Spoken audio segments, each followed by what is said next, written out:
Imbaatani oo imbaatani. Imbaan. Maaliif imbaan? Imbaanu ni jaalannaan top. Isin nama meeqa? Nama kuma. Nama kuma. Nama kuma maaluma seentan toppuma kana moo? Na bareeda toppini tola maashaallah ni jaaladdaad. Toppi moo? Eenyu ati amma maqaan kee? Saartuudha Kanadarraa. Saartuu Kanadarraa. Haaya. Amma Aishaadha saartuun kutte. Washington irraa. Wati Washington irraa. Haaya. Haniidha haniillee na seente hani. Haniinoo? Minnesota irraa. Hani Minnesota irraa. Ayyee. Faateedha.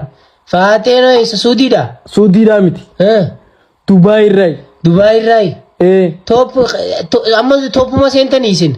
Seennee keessa jira hin baanu. Ana maanta ati UK irraa yaa. Waajjinni sin seenne dhiisi. UK irraa yaan caaltu. Ati waajjinni sin seenne kay lafa beekaaf jetta. Da seentee jirti. Sin seenne.